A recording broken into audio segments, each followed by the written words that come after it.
বন্ধুরা, আবার একটা নতুন রেসিপি নিয়ে তোমাদের মাঝে চলে এলাম। তো দেখো, কড়াই আমি এখন তেল দিয়েছি, আর এদিকে দেখো পেঁয়াজ কলি আর আলু সরষে করে কাটা আছে। পেঁয়াজ কলি লম্বা লম্বা করে সরষে কাটা আছে। তো তোমরা দেখতে থাকো। দেখো 5 ফোড়ন দিলাম,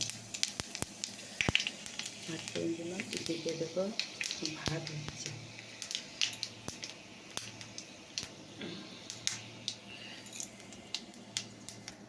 তো দেখো আস্তে আস্তে এটা হয়ে এলো। এ দেখো এটা আমি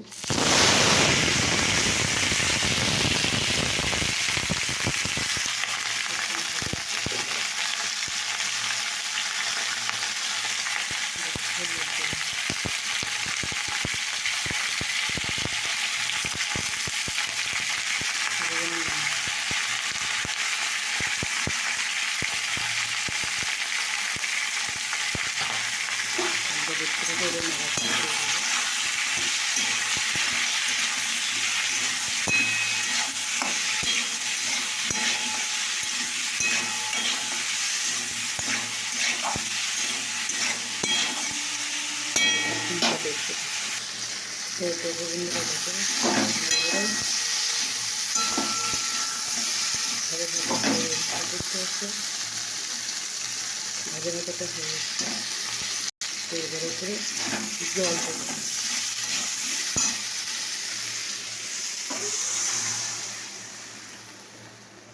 জল দিলাম।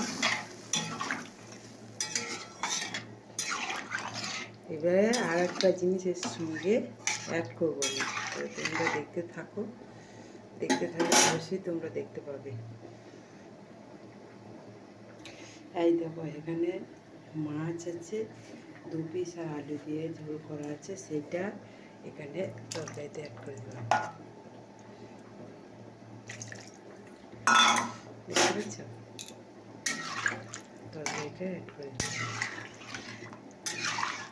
দেখছো তরকারি কালারটা এসে গেল। আমি এই কারণে এটাই মশলা দিইনি। তো চলো এখন এটা সেদ্ধ হোক, পরবর্তীকালে কী কালার দাঁড়ায় তো অবশ্যই দেখবো। তো দেখো আমার তরকারি কালারটা কীরকম এসে গেছে দেখতে পাচ্ছ। তবে হ্যাঁ, এর সঙ্গে একটু অ্যাড করেছি। কী অ্যাড করেছি? একটু সামান্য লঙ্কা গুঁড়ো দিয়েছি, আর একটু জিরে গুঁড়ো, সামান্য এক ফোঁটা নুন দিয়েছি। সেটা তো তোমাদেরকে দেখানো হয়নি, তো তার জন্যই আমি তোমাদেরকে দেখাচ্ছি। তো দেখো একটুখানি মানে কালারটা দেয়াতে, এই সবজিটা দেয়াতে তো কত সুন্দর এসে গিয়েছে। একটু সেদ্ধ হবে, সেদ্ধ এখনো হয়নি। তো তো চলো তোমরা দেখো আমার এই রেসিপিটা রেডি হয়ে গেছে। আর এদিকে দেখো আমি লাল চা চাপিয়েছি, দেখতে পাচ্ছ। তো তোমাদের এই রেসিপিগুলো কেমন লাগলো? আর এদিকে তো ভাত হয়ে গেছে, তো অবশ্যই কমেন্ট করে জানিও।